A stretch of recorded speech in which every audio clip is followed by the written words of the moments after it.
제2막 다윗과 압살롬 이야기 5장 야망이 태동하다. 봐요. 다윗이 오고 있어요. 밝은 미소와 몇 사람의 깔깔대는 소리와 가벼운 웃음소리가 들립니다. 봐요. 다윗이에요. 조금도 다름이 없어요. 다시금 활짝 웃는 모습들과 손을 흔드는 모습과 잔잔한 즐거움이 있습니다. 저 사람은 다윗이 아니에요. 한 아이가 함께 길을 걸어가는 어른에게 말하였습니다. 왜 사람들이 그렇게 말하지요? 저 사람은 다윗이 아닌데요. 그래 맞단다. 아이야, 다윗이 아니지. 문에서 나오는 사람은 압살롬이야. 왜 사람들은 저 사람을 다윗이라고 부르지요? 소녀는 50명을 앞세우며 마차를 타고 오는 잘생긴 사람을 어깨너머로 보며 물었습니다. 그를 보면 젊었을 때의 다윗이 생각나기 때문이란다. 그리고 그렇게 훌륭한 젊은이가 언젠가는 다윗의 왕위를 이어받게 될 것이 너무 기쁘기 때문이기도 하지. 또 압살롬이 다윗보다 더 잘생겼기 때문이기도 할 거야. 그는 세상에서 가장 잘생긴 사람일 거야. 압살롬이 곧 왕이 되나요? 대체 다윗은 몇 살이지요? 이제 곧 죽게 되나요? 물론 아니지. 얘야, 글쎄 다윗이 몇 살인가? 아마도 정권이 끝났을 무렵의 사울의 나이와 비슷할 게다. 그렇다면 압살롬은 몇 살이지요? 사울이 다윗을 죽이려고 애쓰던 때에 다윗의 나이와 비슷하지. 다윗은 사울의 나이가 되었고 압살롬은 다윗이 처음으로 왕이 됐을 때의 나이군요. 소녀는 곰곰이 생각했습니다. 그들은 잠시 동안 말없이 걸었습니다. 깊은 생각에 빠져있던 소년이 다시 말하였습니다. 사울은 다윗을 몹시 어렵게 했지요. 그렇지 않나요? 그렇지, 아주 심하게. 다윗 왕도 압살롬에게 그렇게 대할까요? 다윗도 압살롬을 어렵게 할까요? 어른이 그 질문을 생각하며 머뭇거리고 있을 때 소녀는 계속해서 말하였습니다. 만일 다윗이 압살롬을 나쁘게 대한다면 압살롬은 다윗과 같이 훌륭하게 반응할 수 있을까요? 얘야, 시간이 지나면 분명히 알게 될 거다. 어째서 그런 질문들을 할 생각을 했니? 내가 지금 이렇게 좋은 질문을 하듯 어른이 되어서 좋은 답을 줄 수 있다면 너는 분명히 세상에서 가장 현명한 사람으로 알려질 게다. 두 사람은 왕궁 문으로 들어갔습니다. 사물을 명확하게 볼 수 있는 사람을 안다는 것은 마음을 뿌듯하게 합니다. 분별력이 있는. 그렇습니다. 이것이야말로 그를 가장 잘 묘사하는 말이 될 것입니다. 그는 어떤 문제든지 핵심을 찌를 수 있으니까요. 사람들은 그와 함께 있다는 것만으로도 안정감을 느꼈습니다. 그들은 심지어 그와 함께 있기를 고대하게 일렀습니다. 그와 얘기하노라면 그들 자신이 더 현명해지는 것 같았습니다. 그런 느낌으로 그들의 기분이 좋아졌습니다. 그가 여러 문제들을 지적하고 해결책들을 제시해 나갈 때 사람들은 이 사람이 지도자가 되는 날을 갈망하기 시작했습니다. 그는 많은 잘못된 것들을 고칠 수 있었습니다. 그는 그들에게 소망을 주었습니다. 하지만 이 당당하고도 분별력 있는 사람은 그가 통치하기 위해서 결코 서두르지 않을 것이며 사람들도 이것을 분명히 알고 있었습니다. 그는 매우 겸손했고 현재의 지도자를 너무나 존중하고 있었기 때문입니다. 그 주위에 있는 사람들은 이 사람이 다스리게 될 더 나은 날을 계속 기다려야 한다는 생각에 조금씩 초조해지기 시작했습니다. 그의 거실에 앉아 이야기를 하면 할수록 그 나라 안에 일어나고 있는 잘못된 점들을 더욱더 명확하게 깨닫게 되었습니다. 전에는 결코 생각해보지 않았던 언짢은 것들, 그리고 그들이 꿈조차 꾸지 않았던 문제들이 나타나고 있었습니다. 그렇습니다. 그들의 지혜와 분별력이 자라가고 있었지요. 날이 감에 따라 더욱더 많은 사람들이 모이게 되었습니다. 소식은 조용히 퍼져나갔습니다. 우리의 문제를 알고 그 해결책을 가진 사람이 여기 있다. 좌절한 사람들이 찾아왔습니다. 그들은 들었습니다. 질문도 하였습니다. 그들은 굉장한 답을 얻었고 희망을 갖기 시작했습니다. 고개를 끄덕이며 동의하였습니다. 꿈들이 다시 태동하였습니다. 시간이 갈수록 그런 모임은 더욱 많아졌습니다. 생각들의 이야기로 변화했지요. 다른 사람들이 사소하게 여기고 말았을 부정적인 이야기들. 그러나 그는 인자하게 들어주고 인정해 주었습니다. 그리고 그 주위 사람들이 이야기함에 따라서 알게 된 비행은 더욱 많아지고 심해져 갔습니다.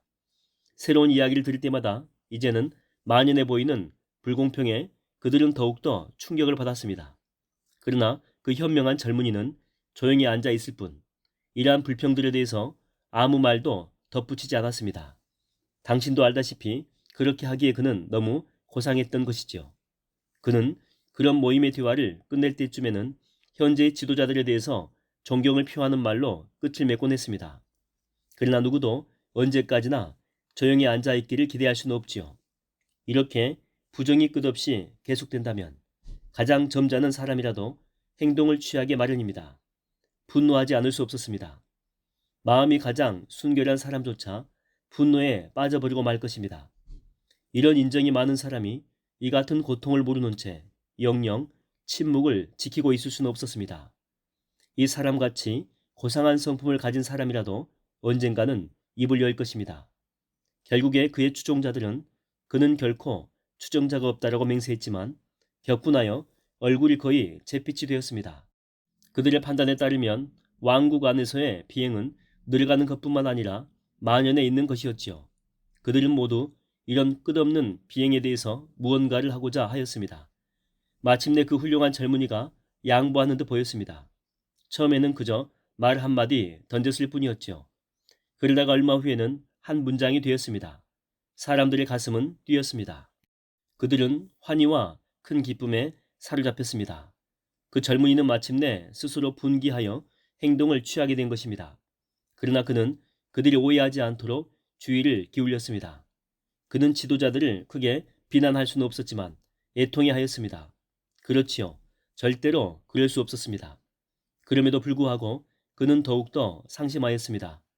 어떤 보고를 들을 때에는 그가 큰 고통을 당하고 있음을 역력해 볼 수 있었습니다. 마침내 그의 의부는 침착하고도 절제 있는 말로 터졌습니다. 이런 일들이 있어서는 안 돼요. 그는 일어섰고 그의 눈은 빛났습니다.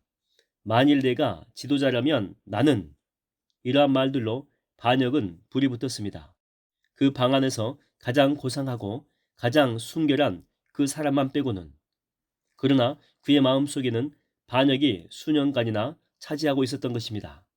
현인이여, 네, 현인이여, 잠깐 시간을 내주실 수 있습니까? 물론이죠. 나는 시간이 많습니다. 당신은 압살롬의 집에서 있던 모임에서 돌아오시는 길이지요? 네, 맞습니다. 그곳에 있는 동안 당신이 느낀 것들을 좀 말해 주시겠습니까? 압살롬과 그의 친구들의 분위기 말입니까? 예, 그것이라도 좋겠군요. 글쎄요, 나는 압살롬과 같은 사람들을 많이 만났지요. 많이. 그러면 압살롬은 어떤 사람인가요? 그는 충성스러우면서도 야망을 가지고 있습니다. 모순 같지만 사실입니다. 그가 하는 말 중에서 어떤 것들은 아마도 진심일 것입니다. 그러나 자기가 약속한 것들은 이행할 수 없다는 것을 깨달은 뒤에도 그는 계속해서 야망을 지닐 것입니다. 잘못을 시정하는 것은 권력에 오르는 것에 의해서 항상 2차적인 일로 밀리게 되지요. 미안합니다, 현인이요. 하지만 이해할 수가 없군요. 두 가지가 생각납니다. 한 모임에서 압살롬은 어떤 질문에 대답하면서 나라 안에 더 많은 자유가 있어야 된다라고 강조하였습니다. 모든 사람들이 그 말을 좋아했죠. 백성은 하나님에 의해서만 다스려져야 하고 인간에 의해서 다스려져서는 안 된다라고 말했죠. 우리는 인간을 따르는 것이 아니라 하나님을 따라야 합니다. 그가 그런 말을 한 것으로 기억합니다. 또 다른 모임에서는 하나님의 왕국에 대해서 그가 가지고 있는 위대한 이상들에 대해서 말했죠. 백성들이 이룰 수 있는 일들에 대해서 말입니다. 또한 왕국을 이끌어갈 때에 자신이 이룰 수 있는 많은 개혁에 대해서도 말하였지요. 비록 자신은 깨닫지 못한 듯 보였지만 그는 융합될 수 없는 두 개의 주장을 한 것입니다. 많은 개혁과 더 많은 자유. 그렇습니다. 그는 진정 내가 수년간 만났던 무수한 사람들을 생각나게 하였습니다. 현인이여, 당신이 말하는 것을 이해할 것도 같지만 요점이 무엇인지는 확실치가 않군요. 압살롬은 꿈을 꾸고 있습니다. 돼야 할 것과 될 것에 대한 꿈. 이것이 내가 할 것입니다. 라고 그는 말합니다. 하지만 그 꿈을 이루기 위해서는 백성들의 협조가 있어야 합니다. 그것이 바로 사람들이 보지 못하는 점이지요. 그런 꿈들이 이루어진다라고 하는 것은 하나님의 백성이 새 지도자를 따르며 같은 관점을 가져야 한다는 것을 전제로 하는 것입니다. 그런데 사람들은 흔히 미래의 왕국에서는 아무런 문제도 일어나지 않으리라고 생각하지요. 백성들은 한 지도자를 얼마간은 따를 것입니다. 그들은 그 누구도 아주 오랫동안 따른 적이 없지요. 대개 사람들은 그들의 마음이 내키는 대로 합니다. 어떤 사람을 기쁘게 하기 위해서 얼마간은 참을 수 있지만 오래 가지는 못하지요. 그들이 비록 하나님을 따르는 자들이라고 할지라도 그리 열심히 애쓰지는 않을 것입니다. 사람들이 자신을 기꺼이 따르지 않게 될 때에 압살롬은 어떻게 반응할까요? 아, 좋은 질문이군요. 알다시피 불화가 없는 왕국이란 없습니다. 하나님조차도 그분을 비난하는 자가 하늘에 있는 것을 아시지 않습니까? 사람들, 특별히 하나님의 백성들은 어떤 꿈이든 일치하여 따르는 법이 없습니다. 그렇지요. 오늘 밤 그가 말한 모든 것을 이루려면 시간이 걸릴 것입니다. 모든 사람이 다 기꺼이 함께 가지는 않을 것입니다. 그래도 그가 자신의 꿈들을 실현시키려 한다면 그때 압살롬에게는 단 하나의 길만이 보이게 되지요. 독재입니다. 그렇게 하지 않는다면 그의 꿈이 이루어진다라고 하더라도 아주 적은 부분에 불과할 것입니다. 분명히 말씀드릴 수 있는 것은 만약 그가 독재자가 된다면 머지않아 지금 왕에게 있는 것 같이 그에게도 불만을 품는 자들이 생겨나게 된다라고 하는 것이죠. 그렇죠. 만일 압살롬이 왕이 된다면 얼마 후에 오늘 밤 우리가 막 다녀온 그런 새로운 모임들을 보게 될 것입니다. 단지 새 얼굴들과 새로운 꿈, 그리고 새로운 반역에 대한 계획들을 가진 이번에는 압살롬을 향한 반역이지요. 그리고 압살롬이 그런 모임과 반역의 움직임에 대해서 듣게 될 때에 그에게는 한 가지 길밖에 없습니다. 그가 어떻게 하리라고 생각하십니까? 현인이요. 반역을 통해서 왕위에 오른 자는 다른 반역자들과 그들의 반역을 참아낼 인내심이 없지요. 압살롬이 반역을 당한다면 그는 폭군이 될 것입니다. 그는 현재 당신의 왕보다 10배는 더 악하게 될 것이죠. 그는 반역을 철의 손으로 진압하고 엄히 다스릴 것입니다. 그를 반대하는 모든 사람을 제거할 것입니다. 이것이 언제나 요란스러운 반역의 마지막 단계이지요. 압살롬이 다윗으로부터 왕권을 쟁취한다면 압살롬은 바로 이런 길을 걷게 될 것입니다. 하지만 현인이여, 어떤 반역들은 짐승 같은 인간들과 폭군을 몰아내어 유익을 준 적도 있지 않습니까? 네, 그렇지요. 아주 몇몇의 경우에는. 하지만 이것을 기억하세요. 이 특정한 왕국은 다른 나라들과는 다르다는 것을. 이 왕국은 하나님의 나라로 구성되어 있지요. 영적인 왕국입니다. 강조해서 말씀드립니다만 하나님의 왕국에서는 어떠한 반역도 성공할 수 없으며 또한 축복받을 수 없다는 것입니다. 왜 그런가요, 현인이요? 많은 이유가 있지만 분명한 한 가지는 영적인 영역에서 볼 때에 반역을 일으키는 사람은 아무리 그의 말이 숭고하고 행동이 천사와 같을지라도 이미 그의 비판적인 성품과 파렴치한 성격 또 그 마음속에 자리한 어두운 동기가 증명되고 있다는 것입니다. 솔직히 말하자면 도둑입니다. 그는 나라 안에 불만과 긴장감을 조성해서 권력을 가로채거나 추종자들을 흡수해버리는 것이지요. 주권을 차지하기 위해서 그는 그렇게 취해 있는 추종자들을 이용하는 것입니다. 반란의 기초 위에 세워진 그런 슬픈 시작. 그러나 하나님은 그분의 왕국 안에 일어난 분열을 결코 존중하지 않으십니다. 이상하게도 자신이 하나님의 왕국을 분열시킬 자격이 있다라고 느끼는 사람들은 완전히 새로운 왕국을 세우기 위해서 다른 곳, 다른 나라에 갈 수 있다라고는 생각지 않습니다. 그렇죠. 다른 지도자로부터 훔치하는 것입니다. 결코 예외를 본 적이 없습니다. 그들에게는 적어도 이미 헌신된 몇몇 추종자들이 꼭 있는 듯 하지요. 빈손으로 혼자 시작한다라고 하는 것은 가장 잘난 사람일지라도 두렵게 만듭니다. 그리고 그것은 바로 하나님께서 그들과 함께 계신 것에 대해서 확신이 없는 것을 말해줍니다. 비록 진실하게 보일지라도 그들이 하는 모든 말이 그들의 불안함을 나타내줍니다. 도대체 왜 그런 왕이나 선지자가 될 만한 자들은 조용히 혼자 떠나가서 다른 곳에서 다른 사람들을 찾아 자신들이 꿈꾸는 왕국을 세우지 않는 건지요? 영적인 세계에서 반란을 일으키는 사람들은 무가치한 자들입니다. 예외가 없습니다. 이제 저는 그만 가봐야겠습니다. 저기 지나가는 행렬에 동참해야 하니까요. 현인이여, 당신의 이름이 무엇인지 말씀해 주시겠습니까? 내 이름이요? 나는 역사라고 합니다. 6장 압살롬 대 다윗. 다윗은 그의 궁정에 있는 정원으로 꾸며진 테라스의 발코니를 바라보고 있었습니다. 그의 밑에는 거룩한 성 안의 집들로부터 나오는 불빛들이 반짝거리고 있었습니다. 뒤에서 한 사람이 다가왔습니다. 다윗은 돌아보지 않은 채 한숨을 지으며 말했습니다. 요압, 무슨 일이지? 알고 계십니까? 알고 있네. 그는 조용히 대답했습니다. 언제부터 알고 계셨습니까? 요압이 놀랐다는 듯이 물었습니다. 수개월, 수년, 아마 10년, 아니 30년 전에 알았을 거야. 요압은 지금 그들이 같은 문제를 얘기하고 있는지 분간이 가지 않았습니다. 압살롬은 이제 겨우 30살이 넘었기 때문입니다. 왕이여, 저는 지금 압살롬에 대해서 말하고 있습니다. 그는 머뭇거리며 말하였습니다. 나도 그렇다네. 그렇게 오랫동안 알고 계셨다면 왜 그를 막지 않으셨습니까? 나도 나 자신에게 같은 질문을 하고 있었지. 제가 대신 그를 제거할까요? 다윗은 확 돌아섰습니다. 요압의 미심쩍은 질문이 진퇴양난에 처해있던 그의 문제를 한순간에 풀어주었던 것입니다. 그렇게 해서는 안 돼. 그에게 말 한마디도 해서는 안 되지. 그를 비판하지도 말게. 누구든지 그와 그가 하고 있는 일들에 대해서 비판적으로 얘기하도록 내버려 두어서도 안 돼. 분명히 말하지만 자네는 그를 제거해서는 안 되네. 하지만 그렇게 되면 그가 왕국을 빼앗지 않겠습니까? 다윗은 다시 한번 조용히 그리고 천천히 한숨을 내쉬었습니다. 눈물을 흘려야 할지 미소를 지어야 할지 잠시 망설였습니다. 그러나 가볍게 미소를 지으며 말했습니다. 그렇지. 아마 그는 그렇게 할 거야.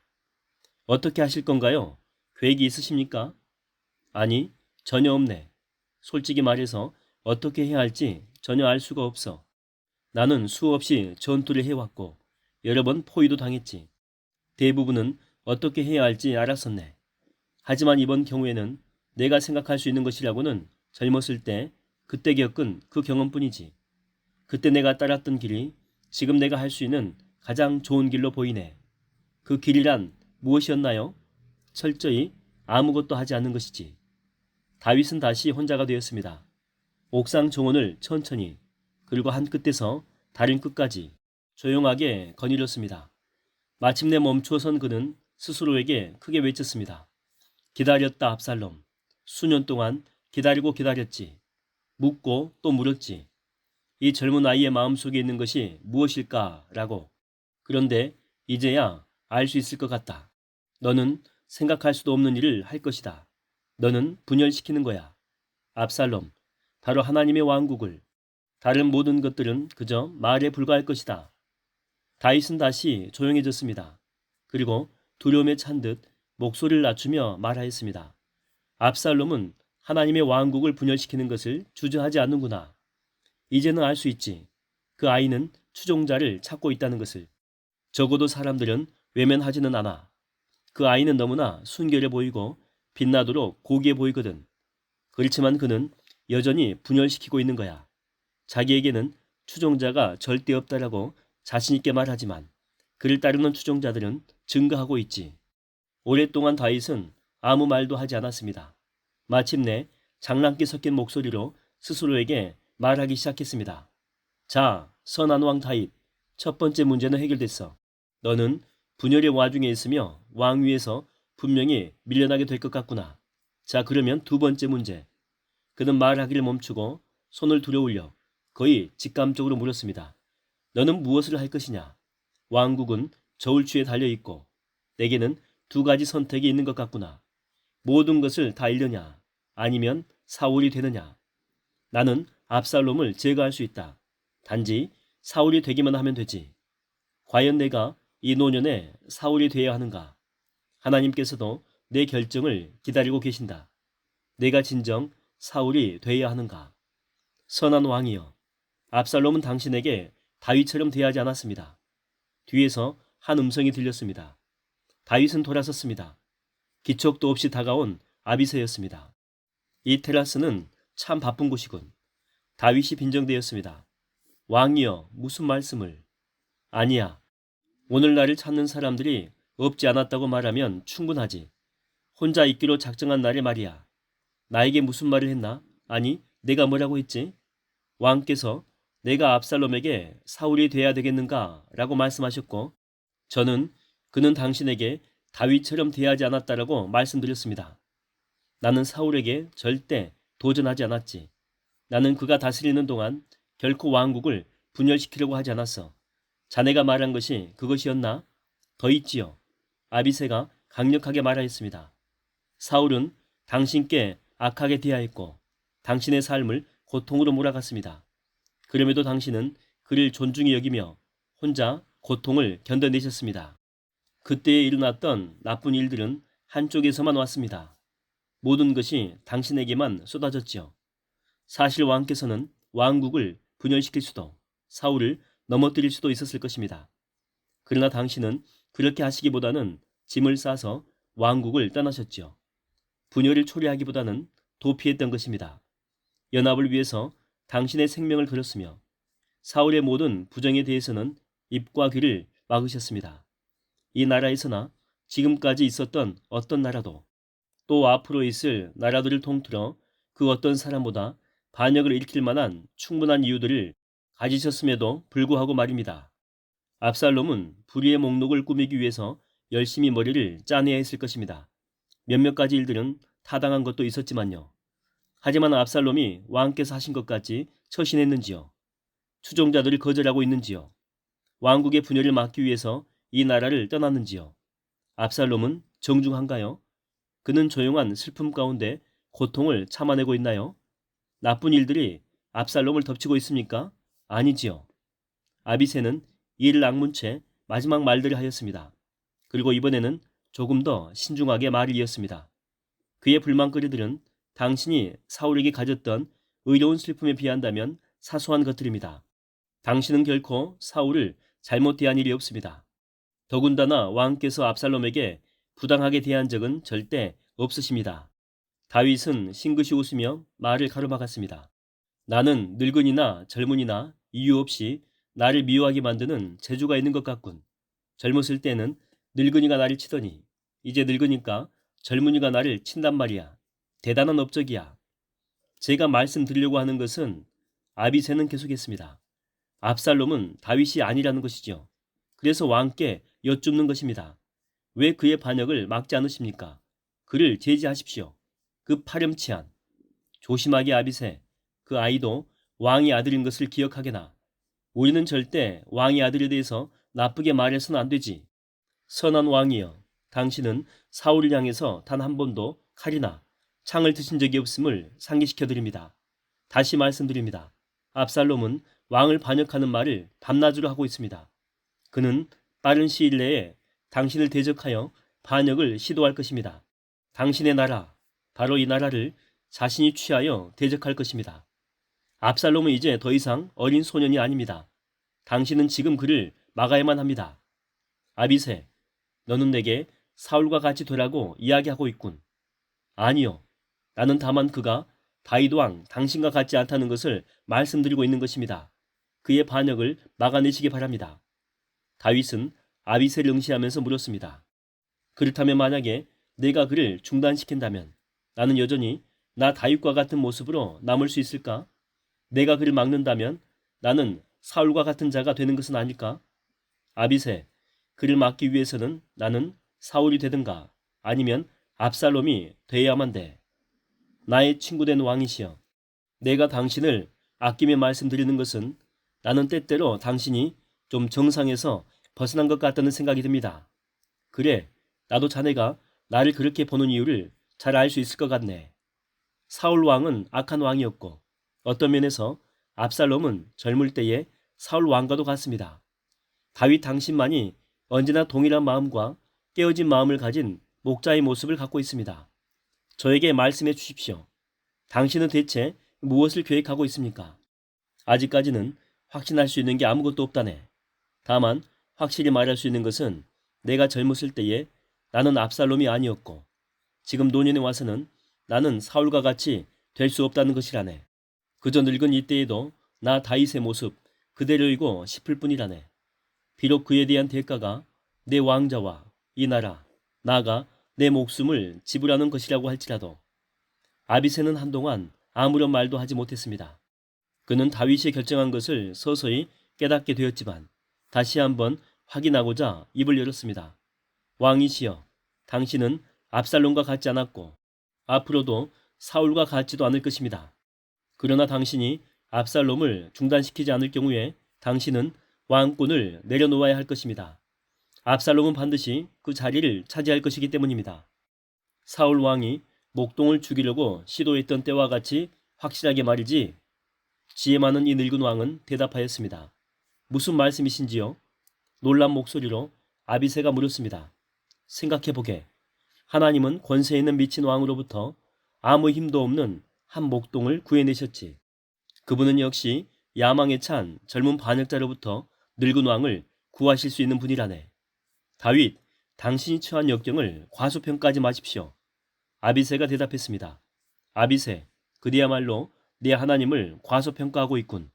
다윗 왕이 진지하게 응답했습니다. 그러면 왕이시여, 당신이 싸우지 않은 이유는 무엇입니까? 말하겠네. 우리가 처했던 동굴에서의 옛 시절을 기억해보게. 내가 요압에게 대답한 그 대답을 떠올려보게. 나는 바로 그 패배가 또 이 일이 죽음에 이르게 할지라도 사울 왕의 길이나 압살롬이 택한 길을 걷기보다는 나의 길을 택하겠네. 왕국은 내가 그렇게 집착할 만큼 귀한 것이 아니라네.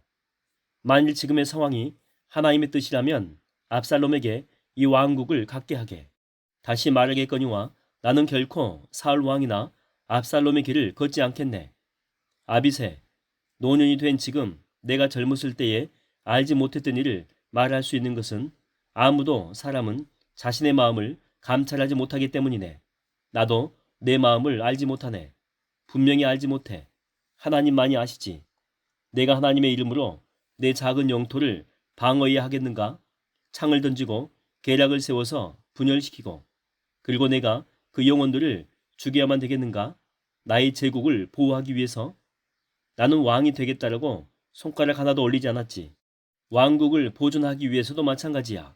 더욱이 하나님의 왕국을 말이야. 하나님이 날 이곳에 두셨지. 권력을 취한다든가 지키는 것은 내 책임이 아니야. 자네는 이런 일들이 일어나는 것이 그분의 뜻일지 모른다는 생각이 들지 않는가? 나는 그렇게 생각하지. 만일 그렇게 하시기로 작정하셨다면 하나님께서는 지금이라도 왕국을 보호하고 지킬 수 있다라고 믿네. 그분의 왕국이니까. 잠시 무언가를 곰곰이 생각하는 듯 멈추었다가 조용히 다시 말을 이었습니다. 내가 말했듯이 아무도 자기의 마음을 몰라. 나도 내 마음을 모르지. 내 마음 속에 정말 무엇이 있는지 어떻게 알겠나. 아마 하나님의 눈에는 내가 더 이상 다스릴 수 있는 자가 아닐 수도 있지. 하나님은 나와 끝장을 내셨는지도 몰라. 압살롬이 다스리는 것이 하나님의 뜻일 수도 있단 말일세. 솔직히 나는 모르네. 하지만 이것이 그분의 뜻이라면 그렇게 되기를 바랄 뿐이네.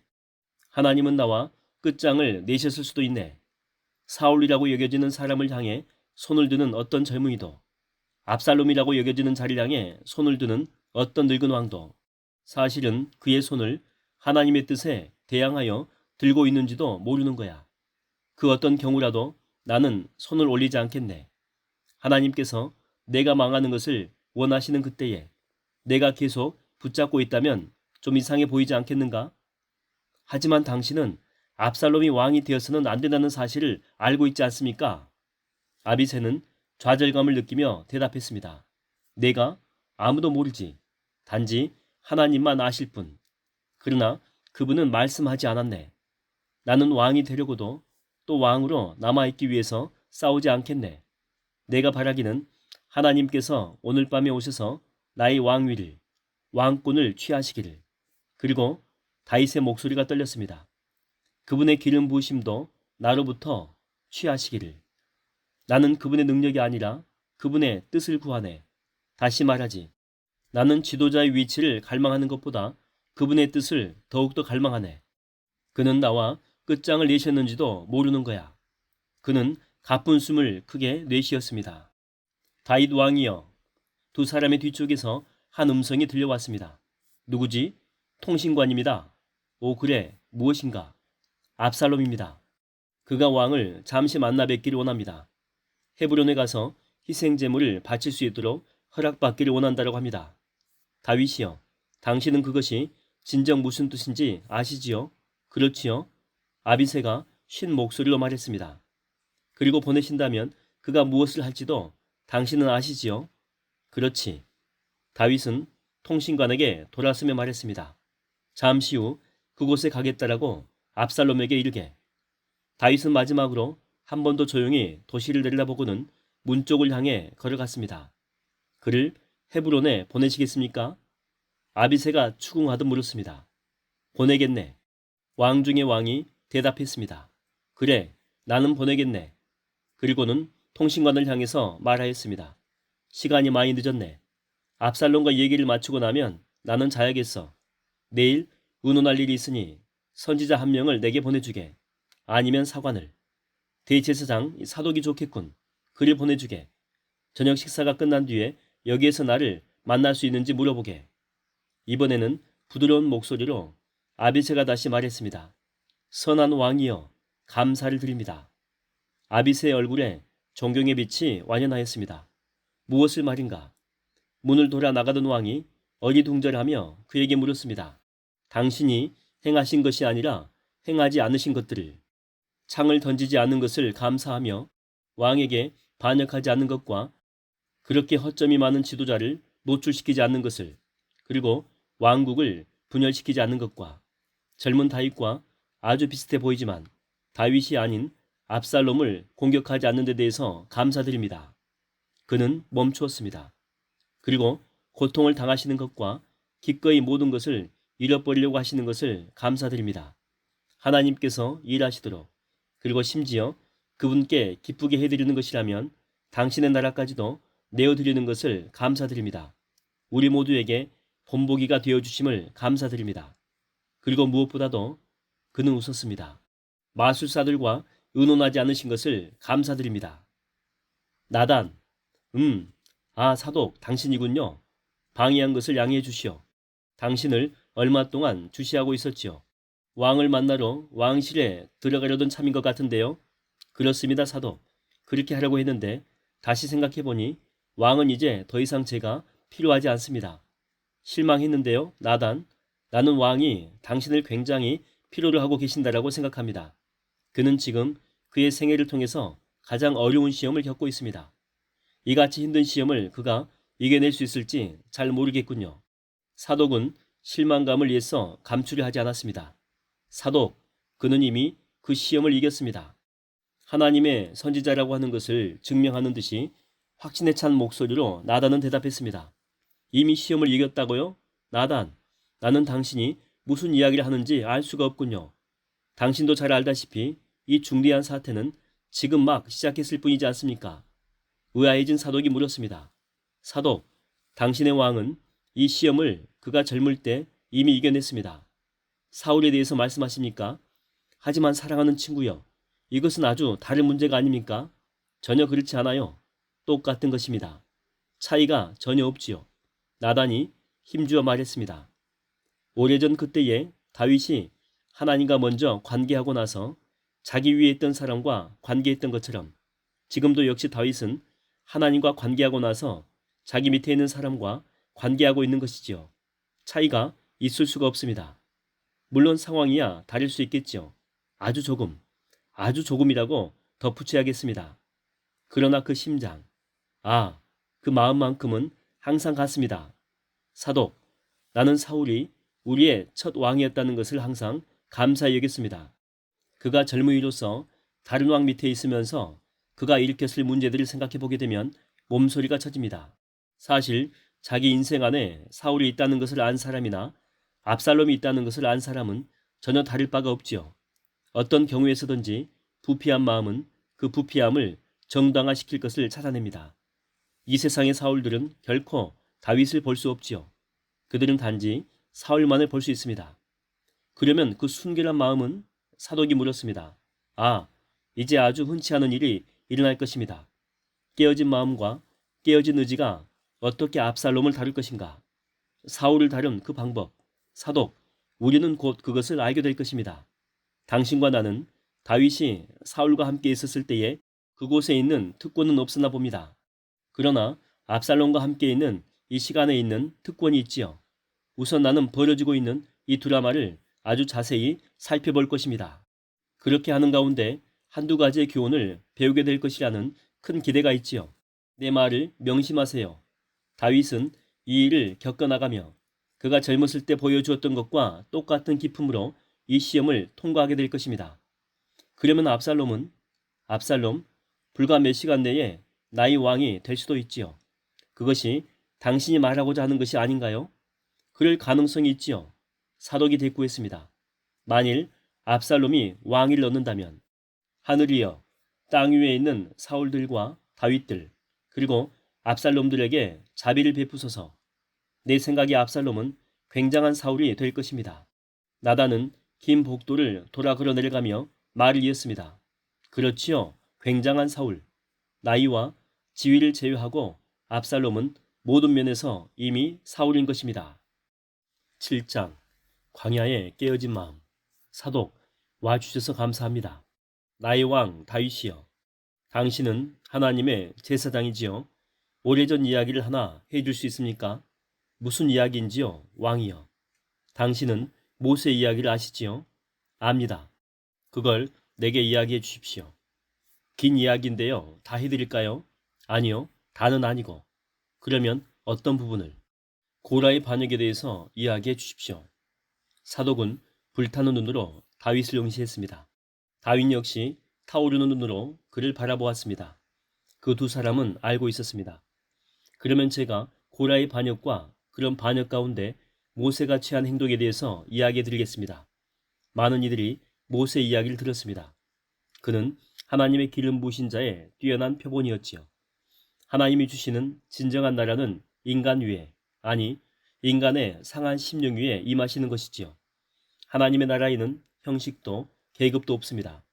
오직 상한 심령을 가진 사람이 있을 뿐입니다.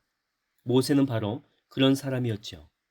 고라는 모세의 사촌이었지만 그런 사람은 아니었습니다. 고라는 모세가 가진 권위를 갖기 원했습니다. 어느 평화로운 아침에 고라는 일어났지요. 그날 아침에는 하나님의 백성 가운데 아무런 불화가 없었습니다. 그러나 그날이 지기 전 고라는 모세에 대한 자신의 비난에 동조하는 252명의 사람을 찾아내었습니다. 그러면 모세가 다스리던 당시 나라 안에 문제가 있었는지요? 다윗이 물었습니다. 어느 왕국이든 문제는 있기 마련이지요.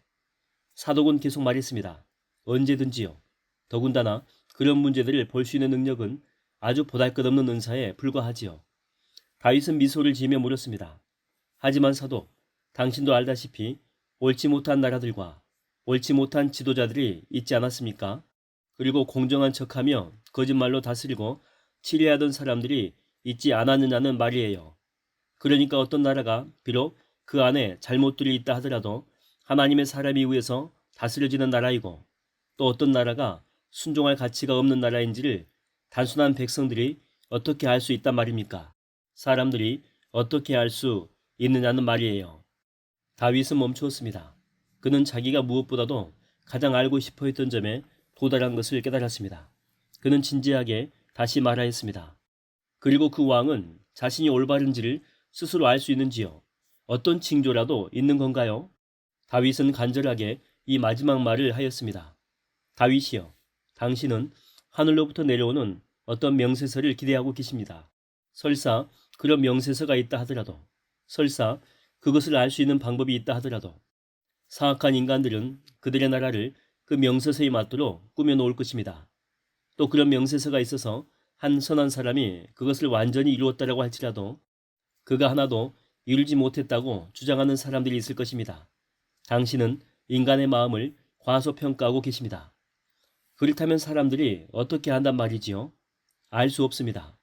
그러면 수백 명의 소리가 수천 가지 주장을 하는 가운데서 하나님의 단순한 백성들은 누가 진정한 하나님의 기름 부으신 자인지를 어떻게 알 수 있단 말입니까? 결코 확실하게 알 수는 없을 것입니다. 그러면 도대체 누가 알 수 있는 건가요? 하나님은 아시지요. 하지만 그분은 말씀하시지 않습니다. 그렇다면 보잘것없는 인간들을 따라야 하는 사람들에게는 아무런 소망도 없다는 건가요? 그들의 손자들은 그 일을 명백히 보게 될 것입니다. 그들은 알게 되지요. 그러나 그 드라마 속에 있는 사람들, 그들은 결코 확실히는 알 수 없습니다. 그럼에도 불구하고 한 가지 확실한 사실은 그게 무언가요? 해가 떠오르는 것만큼이나 분명한 것은 사람들의 마음이 시험을 받게 된다는 것이지요. 여러 주장과 또 그 주장을 반대하는 주장들 간에 관여된 모든 사람의 마음 안에 숨겨진 동기들이 드러나게 될 것입니다. 이런 것이 사람의 눈에는 별로 중요하지 않게 보일 수 있지만 하나님의 눈에는 매우 중요한 것이지요. 마음이 드러나야 합니다. 하나님은 그것을 주의해 보실 것입니다. 나는 그런 시험들을 경멸합니다. 다윗은 지친 듯이 대꾸했습니다. 나는 오늘과 같이 이런 밤들을 증오합니다. 그분은 여전히 내 마음을 시험하시고자 내 삶에 많고 많은 일들을 있게 하시는 것 같군요. 이 밤에 또 한 번 나는 내 마음이 시험받고 있음을 느낍니다. 사도, 지금 나를 무엇보다도 더 괴롭게 하는 것은 하나님이 나와 끝장을 내시려는 것인가 하는 겁니다. 그것을 알 수 있는 방법이 없을까요? 선한 왕이여, 나는 역사상 그것을 물어보기라도 한 지도자를 보지 못했습니다. 대부분의 사람들이라면 지금쯤은 반대하는 자를, 또 반대자라고 여겨지는 사람들까지도 갈갈이 찢었을 것입니다. 그러나 당신의 질문에 대답하자면 저는 하나님이 왕과 끝장을 내셨는지 그렇지 않은지를 알 수 없습니다. 다윗은 한숨을 쉬며 터져 나오려는 오열을 삼켰습니다. 그러면 그 이야기를 계속해요. 고라에게 252명의 추종자가 있었다고요? 그 다음에 어떻게 되었나요? 고라는 자기를 따르는 무리와 함께 모세와 아론에게 접근했습니다. 그는 모세에게 말하기를 그가 가진 모든 권위를 행사할 아무런 권리도 없다라고 하였습니다. 우리 히브리인들은 변함이 없어요. 그렇지 않나요? 다윗은 웃으며 말했습니다. 아니지요. 인간의 마음이 변함이 없는 것이지요. 사독이 대답했습니다. 고라에 대한 모세의 반응은 어떠했는지 이야기해 주세요. 40대의 모세는 교만하고 제멋대로 하는 사람, 고라와 그다지 다를 바가 없는 사람이었지요. 40세 때였더라면 어떻게 했을지 나는 말할 수 없습니다. 하지만 80세의 그는 깨어진 사람이었지요. 그는 정말 온유함이 땅 위에 있는 모든 사람보다 승한 자. 다윗이 사독의 말을 가로채며 외쳤습니다. 하나님의 권위의 지팡이를 지니기에 적합한 자. 그렇지 않았다면 백성들은 공포 속에 살게 되었을 것입니다. 그렇습니다. 그 깨어진 마음이 고라를 대면했습니다. 그리고 모세가 어떻게 했는지는 왕께서도 이미 아시리라 믿습니다. 그는 아무것도 하지 않았지요. 아무것도. 아, 정말 대단한 사람이군요. 모세는 하나님 앞에 엎드렸습니다. 그것이 그가 한 전부였습니다. 왜 그렇게 했을까요, 사도? 다윗이여, 만민의 왕이신 당신은 아십니다. 모세는 오직 하나님만이 그를 이스라엘 위에 세우신 분임을 알았지요. 더 이상 해야 할 일이 없었습니다. 그 253명이 왕국을 차지하든가 아니면 하나님께서 모세의 정당함을 입증하시든가 모세는 그것을 알았지요. 인간들은 그런 삶을 흉내내기가 어려울 겁니다. 그렇지요? 그런 순복은 꿈에 될 수 없겠지요. 그렇지 않나요? 그러나 말해주세요. 하나님은 어떻게 모세의 정당함을 밝히셨는지요? 모세는 그들에게 그 다음날 향료와 향을 가지고 오라고 말했지요. 그러면 하나님이 그 문제를 결정하실 것이라고. 그렇군요. 하나님이 가끔은 말씀하시는군요. 다윗은 흥분해서 말하였습니다. 그 다음에 무슨 일이 벌어졌지요? 고라와 그 두 친구는 땅 속에 삼켜져 버렸죠. 그리고 다른 250명도 죽었는데 뭐 상관없습니다. 모세가 하나님이 주신 권위를 갖고 있었음이 증명된 것으로 충분해요. 하나님께서 말씀하셨군요. 백성은 누가 진정 하나님으로부터 온 권위를 가진 자인 줄 알았고 드디어 모세는 쉴 수 있었겠지요. 아닙니다, 왕이여. 그는 쉴 수 없었고 백성들은 하나님의 응답으로도 만족하지 않았습니다. 바로 다음 날 온 백성들이 모세를 향해서 불평하였는데 아마 모세의 기도가 아니었더라면 모두 다 죽임을 당했을 것입니다. 그렇게 인간들은 왕이 되기 위해서 싸우는군요. 다윗은 난감하여 고개를 흔들었습니다. 사독은 잠시 멈추었다가 다시 말을 이었습니다.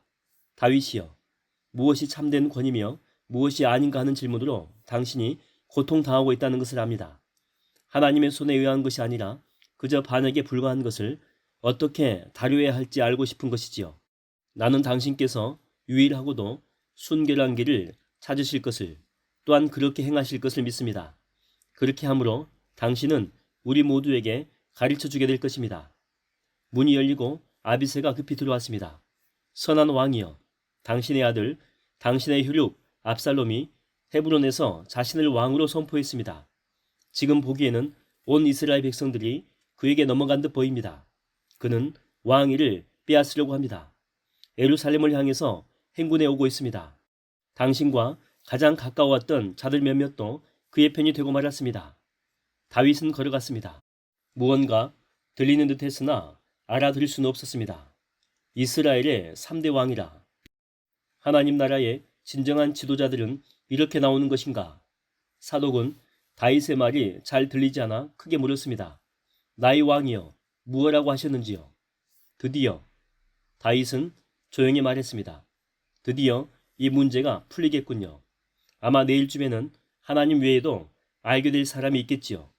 그럴 수도 있겠지요. 사독이 말했습니다. 그러나 어쩌면 그렇지 않을 수도 있지요. 이런 문제들이라면 우리 모두가 죽은 후에 왈가왈부될 수 있으니까요. 그게 바로 내일이 될지도 모르는 것이지요. 다윗은 웃으며 말했습니다. 아비새, 가서 요압에게 알리게. 그는 동쪽 성벽 망루에 있을 것에. 아비새는 들어올 때와 마찬가지로 분노에 차서 서둘러 나갔습니다. 사독, 궁금한 것은? 다윗은 깊이 생각하며 말했습니다. 어떤 사람이 하나님께서 꼭 말씀하셔야 할 자리에 계시도록 만들 수 있는 건지요? 8장, 반역, 그리고 또 다른 떠남. 아비새는 궁전뜰을 가로질러 동쪽 성벽 어간에 열려있는 문으로 급히 들어가 나선형의 층계를 뛰어 올라갔습니다. 그 층계 꼭대기에서 요압이 아비새를 내려다보고 횃불을 들고 달려 내려오기 시작했습니다. 그들은 흔들리는 불빛 가운데 만나 서로의 얼굴을 자세히 살폈습니다. 형님 들었습니까? 아비새가 말했습니다. 들었지. 자정인데도 그 소식 때문에 도시의 반쯤은 여전히 깨어있다네. 아비새, 어떻게 이럴 수가. 아들이 친아버지를 대적하다니. 나라가 취약할 때에는 별별 기묘한 광경들을 보게 되는 것이지요. 먼 곳을 응시하며 아비새가 대꾸하였습니다. 그리고 야망을 만족시키기 위해서는 어떤 것이라도 없애버리지. 요압이 분노하며 덧붙였습니다. 아비새, 이 일을 어떻게 생각하지? 어떻게 생각하느냐고요? 요압의 분노에 맞장구 치며 아비새가 대꾸했습니다. 내 생각은 이렇습니다. 압살롬은 이 나라 안에 아무런 권한도 없습니다. 그는 아무 권력도 자격도 없음에도 불구하고 왕국을 분열시키려고 일어섰습니다. 그는 하나님의 기름 부으신 자를 향해서 손을 쳐들었습니다. 다윗을 향해. 다윗은 압살롬에 대해서 어떤 일도, 어떤 말 한마디도 한 적이 없습니다. 어떻게 생각하냐고요? 아비새의 목소리가 점점 더 커져갔습니다. 이겁니다. 만일에 아무 권한이 없는 압살롬이 이 일을 저지른다면, 압살롬이 그 아무것도 아닌 자가 이 하나님의 왕국을 분열시킨다면, 이제 그 음성은 천둥같이 울렸습니다. 보세요. 압살롬이 지금도 이런 악한 일을 하는데 왕이 되면 어떤 일을 하겠느냐라고 하는 말이죠.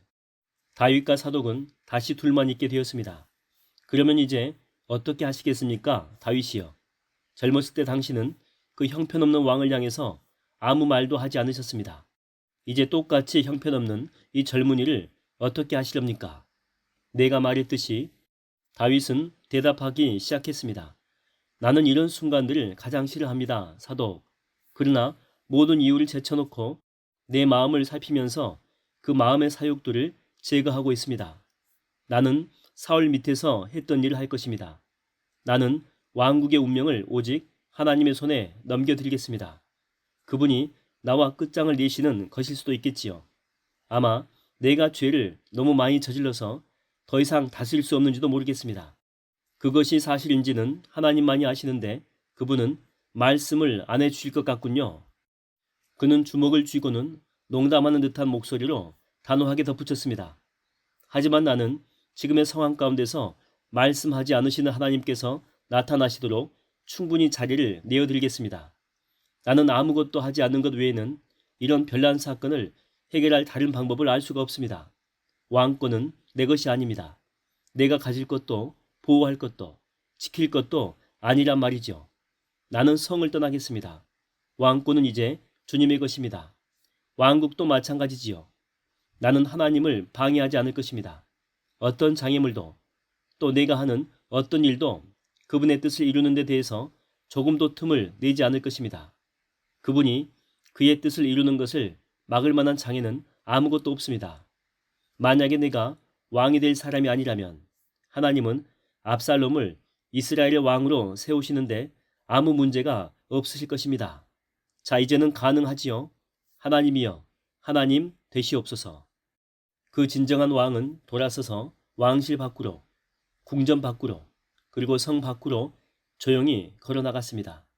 그는 걷고 또 걸었습니다. 마음이 순결한 모든 사람의 가슴 속으로